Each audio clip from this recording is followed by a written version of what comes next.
प्रिय विद्यार्थियों, आपके अपने YouTube channel student care plus पर आपका फिर से स्वागत है। आज हम उपस्थित हुए हैं देशज और विदेशी शब्दों को लेकर। तो सबसे पहले बात करते हैं देसी और देशज में क्या अंतर है। इसके माध्यम से आजकल व्याकरण की पुस्तकों में इन दोनों शब्दों के अर्थों में अंतर नहीं किया जाता, जबकि ये दोनों शब्द एक दूसरे के पर्याय नहीं हैं। अतः इनके अंतर को समझ लेना आवश्यक है। देशी शब्द का प्रयोग संस्कृत काल से ही चला आ रहा है, जिसका अर्थ होता है वे शब्द जिन्हें व्याकरण के नियमों से सिद्ध नहीं किया जा सके। ध्यान रहे, हमने यहाँ देसी और देशज दोनों में स्पष्ट अंतर करना चाहा है।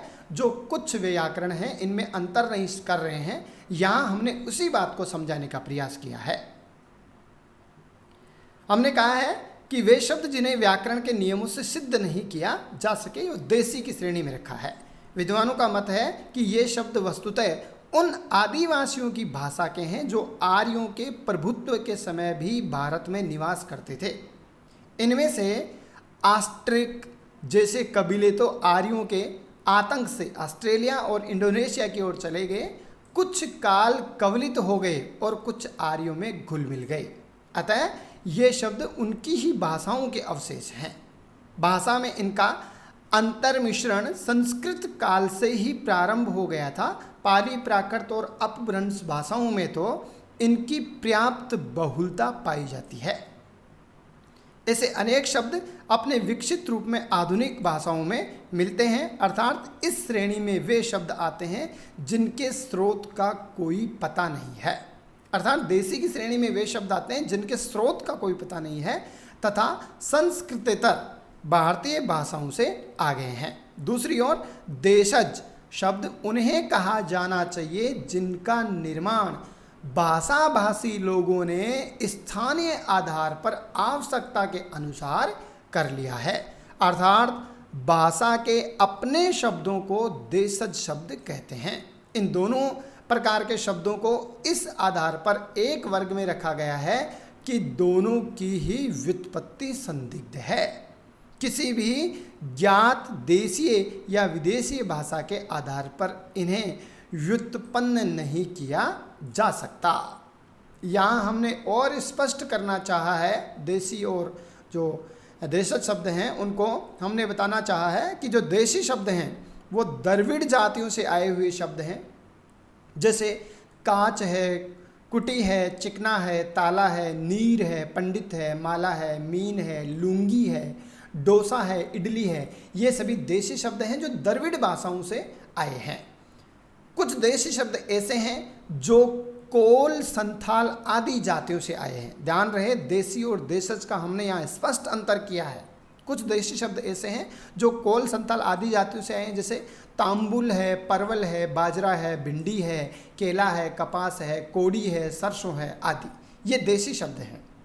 और यहाँ हमने बताना चाहा है कि ये देशज शब्द हैं, अर्थात अपनी गढ़ंत से बने हुए शब्द हैं, स्थानीय भाषा भाषियों के अनुसार बनाए गए शब्द हैं, ये देशज हैं। जैसे उटपटांग है, उधम है, अंगोछा है, कंजड़ है, गड़गड़ाना, गड़बड़, घेवर, लुगदी, चाट, चम्मच, चहचाना, चिमटा, चुटकी, चिंगारना, चट्टी, छोरा, छलछलाना, झंडा, लोटपोट, झगड़ा, टट्टू, डगमगाना, ढक्कन, ढांचा, खचाखच, खटपट, खर्राटा, चुटकी, ठटेरा, दीदी, परात, पटाखा, ताला, पेट, फटफट, बड़बड़ाना, बटलोई, बुद्धू, बलबलाना, मिमियाना, लोटा, हिनहिनाना, भोला, मक्कई, ठेठ, खिचड़ी, कटोरा, डाब, डिबिया, ठुमरी, मिमियाना, मुक्का, लपलपाना, तेंदुआ, खिड़की, ठेस, खटखटाना, दड़ाम, चट, खिड़की, खुरपा, गाड़ी, छाती, बाप, बेटा, डाब, पिल्ला, पगड़ी, कटरा, खिचड़ी आदि। हालांकि इन शब्दों में कुछ रिपीट हो गए हैं, फिर भी ये जो शब्द हैं अपनी गढ़ंत से बने हुए देशज शब्द हैं। आगे बात करें अपन देसी की, तो रोटी, बेटी, झगड़ा, झाड़ी, कटोरा, पेट, बाजरा, बाप, पेटी, पगड़ी, पाग, लोटा, घाघरा, घघरी, लड़का, छोरा, छोरी, डिबिया, तरकारी, ढोलक, खाल, बाल, ओढ़ना आदि।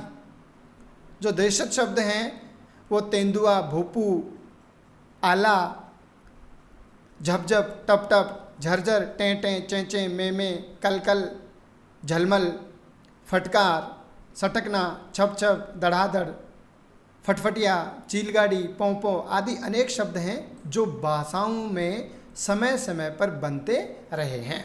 अर्थात जो देसी हैं वो भी एक तरह से देशज में परिवर्तित हो गए हैं, जो देशज हैं वो भी एक तरह से देशज के रूप में ही आ गए हैं। कुछ देशज ऐसे हैं जो रिपीटेशन वाले हैं, टें टें, चें चें, में, कल कल, ऐसे ये शब्द हैं, ये देशज शब्द हैं। आगे अपन बात करें विदेशी शब्दों की, तो विदेशी शब्दों को आगत शब्द भी कहते हैं। वे शब्द जो विदेशी भाषाओं से हिंदी में आए हैं और आज बिना किसी बाधा के हिंदी में प्रयुक्त हो रहे हैं, विदेशी या आगत शब्द कहलाते हैं। कौन कौन सी भाषाओं से आए हैं और कौन कौन से महत्वपूर्ण शब्द हैं, केवल उन्हीं का हमने यहाँ उल्लेख किया है। एक एक शब्द को अगर अपन बताएंगे, एक एक शब्द को अगर हम यहाँ बताने लगेंगे तो वीडियो बहुत लंबा हो जाएगा, आपका बहुत समय खराब हो जाएगा। उम्मीद करते हैं आप स्क्रीनशॉट लेकर अपने नोट्स बना सकते हैं। जैसे अंग्रेजी के जो शब्द हैं, अंग्रेजी के जो शब्द हैं विदेशी भाषाओं से अंग्रेजी से जो हिंदी में आए हैं वो ये हैं, स्क्रीनशॉट आप ले सकते हैं। उसके बाद में अपन बात करें अंग्रेजी से, बाद में कुछ अंग्रेजी के और शब्द हैं और फिर उसके बाद में हैं अरबी के शब्द। जैसे अंग्रेजी के ये शब्द हैं कुछ, बाकी यहाँ अरबी के शब्द दिए हुए हैं, इन अरबी के शब्दों का स्क्रीनशॉट ले सकते हैं। कुछ अरबी के और शब्द हैं, जैसे ये अरबी के शब्द हैं, यहाँ आप अरबी वाले शब्दों का स्क्रीनशॉट लेकर आप अपने नोट से बना सकते हैं। आगे अपन बात करें अरबी के बाद में फ़ारसी के शब्दों की, तो फ़ारसी के जो शब्द हैं, ये फ़ारसी के ये शब्द हैं, यहाँ स्क्रीनशॉट ले सकते हैं और आप अपने नोट्स बना सकते हैं। हम एक एक बताएंगे तो बहुत समय लग जाएगा। आगे अपन बात करें पुर्तगाली की, तो पुर्तगाली के जो शब्द हैं, तुर्की के जो शब्द हैं, यहाँ पुर्तगाली के आप स्क्रीनशॉट ले सकते हैं और पुर्तगाली शब्दों के आप अपनी नोटबुक में नोट्स बना सकते हैं, लिख सकते हैं। आगे अपन बात करें पुर्तगाली के बाद में तुर्की शब्दों की, तो तुर्की के कुछ शब्द हैं, यहाँ आप तुर्की शब्दों का स्क्रीनशॉट ले सकते हैं और यहाँ अपनी नोटबुक में आप नोट कर सकते हैं, आप नोट्स बना सकते हैं, इम्पोर्टेंट शब्दों का आप संग्रह कर सकते हैं। तुर्की के बाद में अपन बात करें तो तुर्की के बाद में है फ्रेंच के कुछ शब्द हैं, अर्थात फ्रांसीसी के, फ्रेंच कह दो चाहे उन्हें फ्रांसीसी कह दो, एक ही बात है। कुछ शब्द हैं यूनानी के, कुछ शब्द हैं फ्रेंच के बाद में यूनानी के कुछ शब्द हैं, यूनानी के बाद में कुछ शब्द डच के हैं, डच के बाद में कुछ शब्द चीनी के हैं। इन सभी शब्दों के आप स्क्रीनशॉट लेकर एक साथ यहाँ आप अपनी नोटबुक में नोट कर सकते हैं, नोट्स के रूप में आप बना सकते हैं। कुछ यहाँ हमने इम्पोर्टेंट बात बताई है कि कुछ विद्वान एक और भेद स्वीकार करते हैं शब्दों का, तत्सम तद्भव देशज और विदेशी के अलावा कुछ विद्वान एक और भेद संकर शब्द भी मानते हैं, संकर शब्द भी मानते हैं। इनमें दो या दो से अधिक भाषाओं के शब्द यौगिक रूप में आते हैं, इसलिए इन्हें संकर शब्द कहते हैं। कुछ संकर शब्दों के माध्यम से हमने यहाँ बताने का प्रयास किया है। जैसे रेल है, ये अंग्रेजी का शब्द है और गाड़ी है हिंदी का है, तो संयुक्त जो संकर शब्द है वो संकर शब्द है रेलगाड़ी। या हेड मुनीम है, हेड मुनीम संकर शब्द है, हेड अंग्रेजी का है और मुनीम हिंदी का है। रेल अंग्रेजी का है, यात्रा संस्कृत का है, रेल यात्रा हो गया। चिड़िया हिंदी का है और खाना फारसी का है, चिड़िया खाना हो गया संकर शब्द। दवा अरबी का है और खाना फारसी का है, तो दवा खाना हो गया। हक अरबी का है और दार फारसी का है, हकदार संकर शब्द है अरबी और फारसी का। क्वेश्चन ऐसे पुट आउट हो सकता है कि जैसे हकदार शब्द कौन सी भाषाओं से मिलकर बना है, तो हक अरबी का है और दार फारसी का है, इस बात को अपने को ध्यान रखना है। राम संस्कृत का है, दीन फारसी का है, रामदीन हो गया। जेब पुर्तगाली का है, खर्च फारसी का है, जेब खर्च हो गया। हम फारसी का है और शक्ल अरबी का है, फारसी अरबी का हम शक्ल हो गया मिला हुआ संकर शब्द। उसके बाद में करें हराम अरबी का है और ज़्यादा है वह फारसी का है, इस प्रकार संकर शब्द है वह हराम ज़्यादा हो गया है। आगे कुछ और शब्दों की अपन बात करें तो इसमें हमने बताया है कि जिला अरबी का है और अधीश संस्कृत का है, तो जिलाधीश हो गया। सिनेमा अंग्रेजी का है और घर हिंदी का है, सिनेमा घर संकर शब्द हो गया। टिकट अंग्रेजी का है, घर हिंदी का है, टिकट घर। अग्नि संस्कृत का है, बोट अंग्रेजी का है, अग्नि बोट। राम संस्कृत का है और गुलाम फारसी का है, राम गुलाम हो गया। नेक फारसी का और चलन हिंदी का है, नेक चलन हो गया। शादी फारसी का है और ब्याह हिंदी का है शादी ब्याह हो गया। नेक फारसी का है और नियत अरबी का है नेक नियत हो गया। बे फारसी का और ढंगा हिंदी का है बेढंगा हो गया।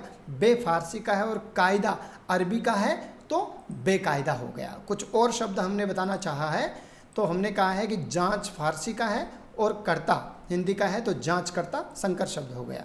लाठी हिंदी का है, चार्ज अंग्रेजी का है लाठी चार्ज हो गया। उड़न हिंदी का है, तस्तरी फारसी का है उड़न तस्तरी संकर शब्द हो गया। ती हिंदी का है और माही फारसी का है तिमाही हो गया। हाफ अंग्रेजी का और कमीज अरबी का है हाफ कमीज हो गया। उम्मीद करते हैं देशज और विदेशी में अंतर आप सीख गए होंगे, देसी और देशज में भी आप अंतर समझ गए होंगे और विदेशी शब्दों का जो संग्रह हमने यहाँ प्रस्तुत किया है वह आपको खूब पसंद आया होगा। धन्यवाद।